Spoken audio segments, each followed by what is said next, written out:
The Best Medicine by RedNovaTyrant. Hey Josh, Roy managed to sputter, attempting to contain his silly laughter whilst making the joke. Did you know a tree's bark is worse than its bite? Josh responded by swinging a large tree branch into Roy's face, completely off script. I was supposed to turn to a nearby tree Josh would be hiding behind and record him saying, "Shut the fuck up, little bitch," or something stupid like that. But the sheer spontaneity of Josh's actions took me by surprise, and I ended up falling backwards onto a block of cinder and laughing my ass off. It made absolutely no sense, but I laughed at its absurdity anyways. Josh was also snickering and stumbling around, then came over towards me. Oh my god. Bro, show me the video. Did you get it? I wiped a tear from my eye and pulled my phone back up, going into the camera roll. As Josh took another sip from the bottle of liquor, he watched over my shoulder as we both chuckled at the soon-to-be viral video. The three of us had begun running a YouTube channel during the second half of our last high school year, a collection of our moments together, having the last few goof-offs before our paths in life diverge. It got a few views, so it made us happy to make people laugh. But it was also fun to just relive our dicking around. With the year coming to an end soon, we snuck some of the sauce out of my old man's cabinet and headed into the woods behind our school. There's a trail through the sticks and bushes trampled by years of students that led out to the old ruins of some building, probably a house of some kind, or maybe even an old church. A lot of it was just the remaining stone foundation, as all of the wood looked like it had cornflakes glued to the surface and was sprayed with various wilderness colors. It was a typical class-skipping, pot-smoking spot for the less desirables of the school, which included us. And this evening, it was our partying grounds and film set. The sky was grey and the air was cool, which wasn't ideal, but there was still some afternoon light, so we weren't worried about not being able to find a way out. Besides, we had flashlights should we lose track of time, and we were well within walking distance of Roy's house, where we planned to chill overnight to hide our booze breath. Josh replayed the video for the third time, killing himself over how he fucking floored Roy with the tree branch. I also chuckled, slightly gasping for air as my throat went dry. It hurt, but in a good way. Once I found my voice amid the laughs, I called out to Roy to come up and get a look. He didn't answer right away, so I shouted at him to get up. Roy was gone. I stood up and tucked my phone away. Roy! Yo, Roy, where are you? Still no answer. I sighed. Roy was likely hiding behind a tree and was going to jump the first one to approach. Payback for the tree branch. But I never noticed him stand up or even shout, "What the fuck?" when Josh hit him. I scanned around the grass for him and grew concerned. Did he fall down and roll away somewhere? Were the leaves hiding him? Did we knock him unconscious? Slowly, I started getting worried and told Josh to get off his ass and look for Roy. Even if it was exactly what he wanted us to do, I didn't want to risk something bad happening to him. That's when Roy's laughter could be heard. It wasn't immediate or clear, like it should have been. It wasn't an open laughter, unreflected by any hard surfaces, or allowed to pass by the trees of the woods to overpower the sounds of crickets and birds. It was echoing, like it was bouncing off a tight corridor.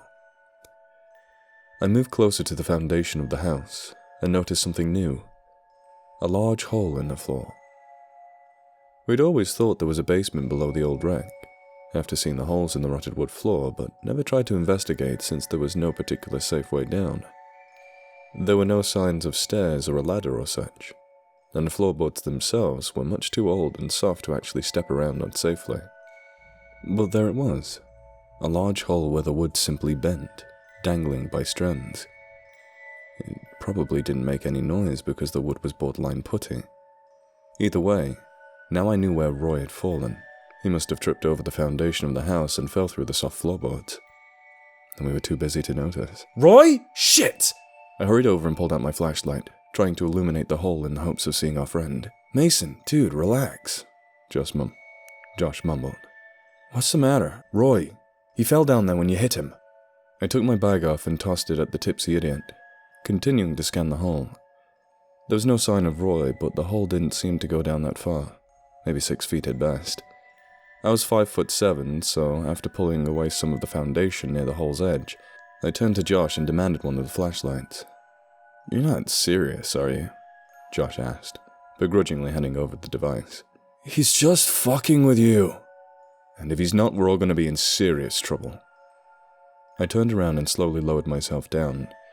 After a slight dangle, I let go of the earthy surface and landed on my toes. I could reach the edge with a simple hop. Turning on the light, I began to get a better look at my surroundings. The room was a cellar, filled with more ruined shelves and dust. But even in the darkest corners, there was no sign of Roy. And yet, his laughter continued, coming from a hole in the wall that led downwards. Shit, I muttered, looking back up at Josh. There's a passageway. His laughs are coming from there. We need to check it out. Are you fucking kidding me? No way. Josh walked away from the edge of the hole, despite my shouting for him to come back.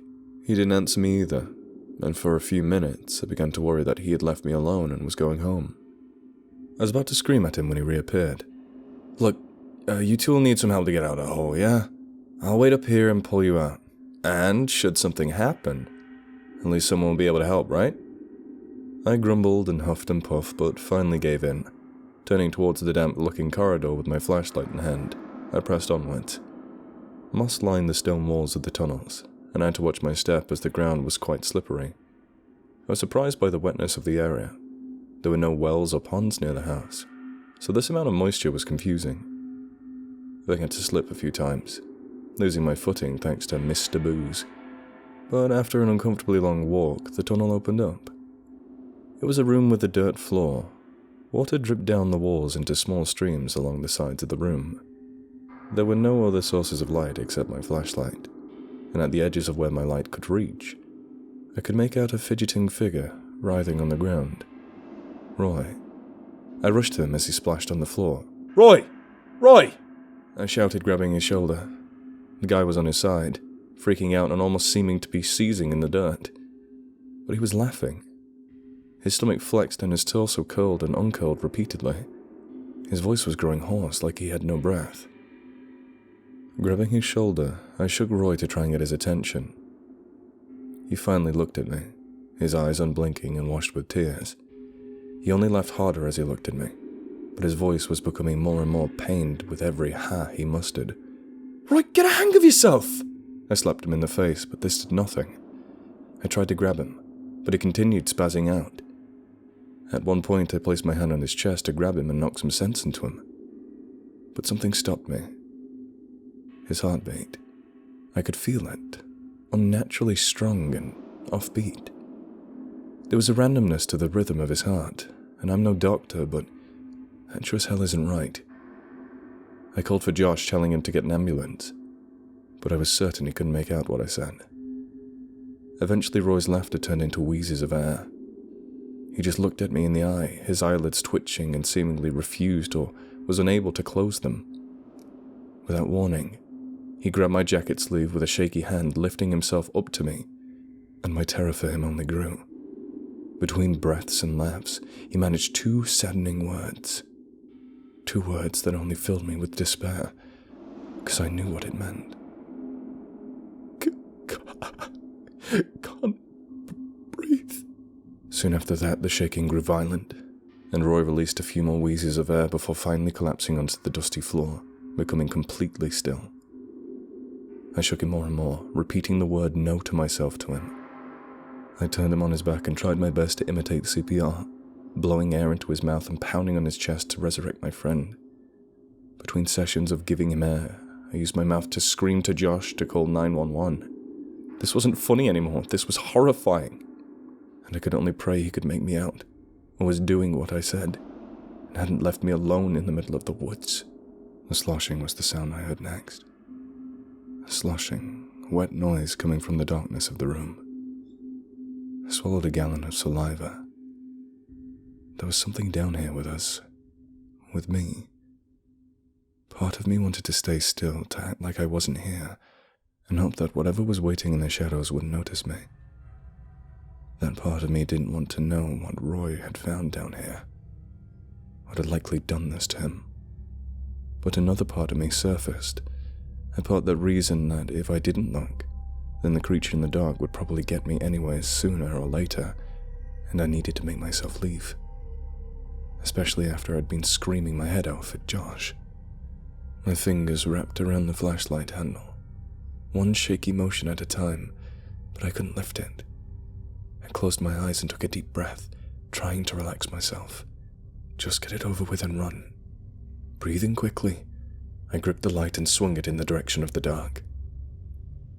My brain physically hurt at first. Then a smirk formed. I don't know why I started smiling, but it just didn't make any sense. There was a thing in the room. I couldn't explain what it was exactly. It definitely wasn't human or any animal or plant I'd ever seen before. And the more I stared at it, the less sense it made. A chuckle escaped my lips before I clapped my free hand over them. In an instant, the realization of what happened to Roy dawned on me. Another chuckle tried to sneak its way past my teeth. I fought myself from letting it out, but I had to look at this thing again to make any sense of it. But I couldn't. So another laugh came, and another, and another. It was changing shape. Teeth, or what I thought were teeth, grew longer and flopped out of its mouth. It moved closer. My mouth opened wide, and out came a fit of laughter. It felt good at first, laughing at this weird thing. Then it moved closer. It made a sloshing sound the first few steps, but then unexpectedly, it made the sound of heels clicking on concrete. The fingers on one of the hands began falling off one by one, in random order. One of its tendrils began to morph and split apart, almost like a flower budding. But then halfway through the budding, it started to melt. It fell back into itself, and I laughed again. And when I looked back at the tendril, it was yellow instead of purple. When did it change color? How did it change color? It let out a fart noise, and I fell onto my back. Tears were pouring down my face. My stomach felt like it was herniating, and I was terrified. But I couldn't stop myself. My throat was growing sore, and in this isolated basement, it felt like I was running out of air. I grew dizzy, and things began to seem funnier to me. I was running out of time. With every ounce of focus I could muster, I slowly shifted my eyes away from the thing and looked at Roy. A jolt of fear and regret hit my wildly beating heart and shook me out of this feedback loop. I shut my eyes and started crawling in the opposite direction of the thing.